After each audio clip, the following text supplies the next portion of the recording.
Olá, vamos dar continuidade ao nosso estudo sobre Seguridade Social, Previdência Social, Direito Previdenciário, INSS, prova, né? Aprovação, não é? Classificação e aprovação. A gente vai também pensar na posse, nomeação, posse e exercício. Não é isso que a gente está pensando? Então, para a gente poder chegar lá, olhar lá para frente, lá no meu exercício, lá no primeiro salário, até na minha aposentadoria, não é? Eu tenho que caminhar aqui, não é? Tenho que caminhar aqui no estudo, tá? Para então eu ter nomeação, posse e exercício. Vamos lá?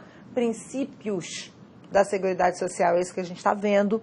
Eu falei para você no bloco passado, né? Da universalidade, da cobertura e do atendimento. Vamos falar de outro princípio agora, não é? Vamos para a tela? Olha só. Uniformidade e equivalência dos benefícios e serviços às populações urbanas e rurais. Concessão dos mesmos benefícios de igual valor econômico e de serviços da mesma qualidade. Aqui a gente inclui os nossos trabalhadores rurais. Presta atenção. O trabalhador rural, antigamente, ele não estava inserido na Previdência, tá? Inclusive, eu posso até voltar para o princípio anterior, quando a gente falava da universalidade subjetiva, que a gente dizia que atender ao máximo as pessoas, eu fiquei explorando o segurado facultativo. A dona de casa, o indivíduo que vive de renda, fiquei trabalhando isso. Mas olha só, o trabalhador rural, existe o trabalhador rural, o fazendeiro, né? Ele é o antigo autônomo, hoje ele é chamado de contribuinte individual. Sempre existiu, né? Sempre de um tempo para cá, né? E ainda existe. Tem uma outra posição que o trabalhador rural pode ter, que é ser empregado. O trabalhador rural pode trabalhar numa fazenda, ele é empregado. Esse também a gente já existia. Só que a Constituição de 88, ela criou uma figura interessante, que é a do segurado especial. Então, preste atenção, eu vou usar a regra do princípio anterior, tá? Ora, o segurado especial foi uma forma que a Constituição e a lei acharam para incluir o trabalhador rural na Previdência. Universalidade da cobertura e do atendimento. Universalizou. Vamos proteger também o trabalhador rural. E aí tu me pergunta assim, mas Karina, peraí, mas o trabalhador rural como é que era antes? Antes, meu amigo, minha amiga, o trabalhador rural, ele podia se aposentar sem contribuir. Chamava aposentadoria mesmo. Você já ouviu falar do fundo rural? Não sei se você tem algum parente que mora no meio rural, um tio distante, enfim. O indivíduo bastava ser do Sindicato de Trabalhadores Rurais, sem nunca ter contribuído, ele podia se aposentar. Aí também é demais, né? Até porque, às vezes, ele nem era assim tão desprovido de condições financeiras para poder contribuir. Ele tinha um comérciozinho no meio rural, enfim. Então, o que acontece? Quando a gente tem a universalidade da cobertura e do atendimento, cria-se formas de abranger todo mundo, todas as pessoas indistintamente. Já falamos isso no bloco anterior, né, dessa aula. Agora, nesse item 2, a gente quer fazer o seguinte.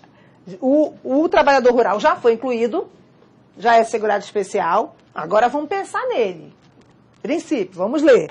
Uniformidade e equivalência dos benefícios e serviços às populações urbanas e rurais. Rural aqui é a minha preocupação, porque a urbana já recebia, entendeu? E a rural. Ora, se ele foi incluído como beneficiário, vamos respeitar o direito dele. Então, vamos uniformizar e tem o auxílio doença acidentária, ele vai ter direito também. Tem o salário família, ele vai ter direito também. Tem, aí nos termos da legislação do salário família, né? Porque é bem específico. Tem a pensão por morte, ele vai ter também. Tem o salário maternidade, vai ter também. Está entendendo?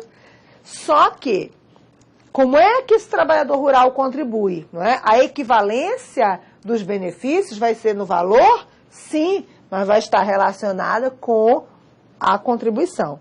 E aí, só para adiantar, o segurado especial, deixa eu até anotar aqui para você, né? O segurado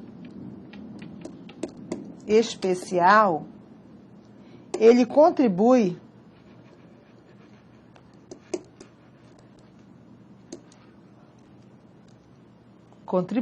ficou feio isso aqui, contribui com um percentual. Nem vou antecipar esse percentual agora para você, tá? A gente vai explicar 2,1%, 2 de uma parte, 0,1 de outra. Depois, quando chegar na aula sobre isso, eu explico. Contribui com um percentual da comercialização do ganho bruto. Não vai ter espaço aqui. Eu coloquei a letra muito grande. Percentual do bruto da comercialização. Vou colocar comércio, daquilo que ele comercializar. Tá bom? Então, ele planta soja e é trabalhador segurado especial. Então, ele vendeu a soja, ele vai contribuir com um percentual em cima da comercialização da produção, bruto. Tá bom? Vamos seguir. Vamos seguir que isso aqui é simples, tá? É só equivaler e uniformizar os benefícios e serviços. 3. Seletividade. Vamos selecionar quem é quem aqui, tá? E distributividade. Vamos distribuir na prestação dos benefícios e serviços. Seletividade e distributividade. É, por exemplo, eu te pergunto, dá todos os benefícios para todo mundo? Ah, vamos dar para todo mundo. É assim? Não. Vamos selecionar. Por exemplo, salário maternidade. Ah, vamos dar para todo mundo salário maternidade. É assim? É até engraçado, né? Não, não é assim. Salário maternidade é para as mães, pós-parto, né? Aquele período, né, do salário maternidade. Vamos pensar. A aposentadoria por invalidez é só para os inválidos. Auxílio-doença acidentário é só para aqueles que se enquadram na legislação do auxílio-doença acidentário, ok? Auxílio-doença comum, mesma coisa, tá? O auxílio acidente, que é aquela indenização quando o indivíduo está com sequela, é para todo mundo? Não, é só para aquele que tem sequela. Está entendendo o raciocínio? Então vamos ler. Seletividade, seleciona, escolhe, e distributividade na prestação dos benefícios e serviços. Compreende o atendimento distintivo e prioritário aos mais carentes. Alguns benefícios são pagos somente aos de baixa renda. Os trabalhadores ativos contribuem para a manutenção dos que ainda não trabalham, menores, e dos que já não trabalham mais, aposentados. Olha só. Por exemplo, os benefícios salário-família e auxílio-reclusão só serão pagos àqueles segurados que tenham baixa renda. O sistema objetivo é distribuir renda, principalmente para as pessoas de baixa renda, tendo, portanto, caráter social. A gente já sabe, né? A Seguridade, como um todo, ela tem um caráter social. A Previdência, a Saúde e a Assistência tem caráter social, tá bom? Agora, deixa eu marcar aqui algumas coisas para você, que é interessante. Então, você já entendeu isso aqui, né? Seletividade. Opa, estava na borracha. Seletividade e distributividade na prestação de benefício e serviço. Seletividade, seleciona.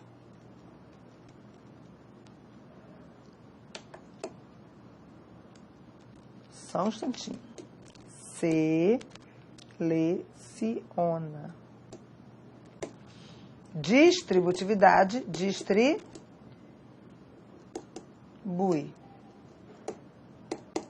Ok? Agora, olha só. Compreende o atendimento distintivo e prioritário aos mais carentes. Tá? A gente está falando de princípio da seguridade, ainda não é só da Previdência. Então, a gente está pensando também nos carentes.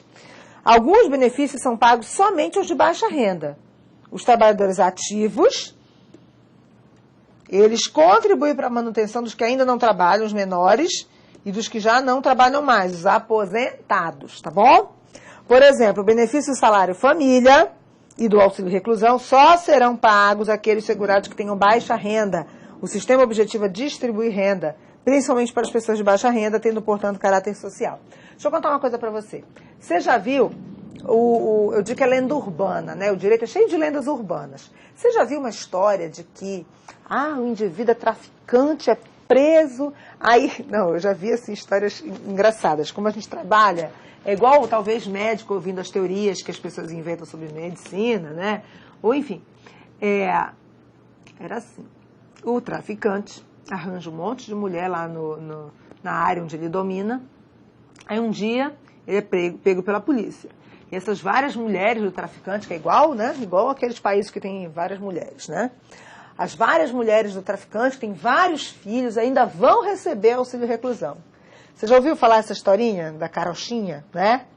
Pois é. Deixa eu contar uma coisa para você, bem importante. Auxílio reclusão é um benefício previdenciário. Eu não vou voltar aos slides aqui, porque eu não tenho paciência de voltar aos slides. E eu acho que alguns de vocês que estão me assistindo também não têm paciência. Mas deixa eu te contar uma coisa que você já viu, já repeti. Previdência é para o contribuinte e dependente econômico do contribuinte. Se aquele traficante nunca foi um trabalhador que contribuiu, infelizmente, ele preso não vai ter ninguém do Estado, pelo menos, que pague para o filho dele uma quantia em dinheiro para que a mãe continue sustentando. Ninguém, tá bom? Fiz um levantamento uma vez, com essa lenda dessa história urbana, né, que eu digo que é lenda urbana, mais de 90 e tantos por cento, eu não lembro exatamente a estatística, né, o percentual, mas assim, tipo, mais de 95% dos presos no Brasil nunca contribuíram para o INSS. Sabe por quê? Porque entram no mundo do crime jovens, nem chegam a estudar. Quando muitos sabem ler e escrever, por exemplo, no básico do que precisa para fazer as contas lá do tráfico de drogas. Não vou dizer contabilidade, porque um amigo meu contador disse que era um insulto dizer que fulano é contador do tráfico. Contador é muito mais do que fazer conta, né? Então, não é porque aquele indivíduo trabalhou de forma ilícita, porque era ilícita, que ele, foi preso, tem filho, vai receber o filho auxílio reclusão. Negativo. Auxílio reclusão é um benefício previdenciário. Então, aquele indivíduo que trabalhou sempre para o mundo criminoso, que cometeu sempre crime, e vai cumprir pena hoje, a mãe dos filhos dele ou as mães dos filhos dele vão ficar na amargura. Por quê? Porque não há a previsão de auxílio reclusão para os filhos desse indivíduo. A auxílio reclusão, repito, é um benefício previdenciário. Só quem recebe benefício previdenciário é contribuinte ou dependente econômico do contribuinte. No caso do auxílio reclusão, é o dependente econômico do contribuinte. Olha aqui na tela. Por exemplo, salário família e auxílio reclusão. Os dois aqui, quem recebe é o dependente econômico. É um direito do dependente econômico. Direito relacionado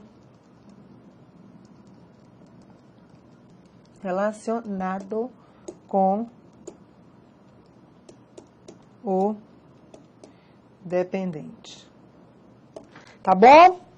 Ok? Então, fechamos esse princípio, tá? Deixa eu ver se eu preciso aqui falar mais um pouquinho de alguma questão sobre esse princípio para você.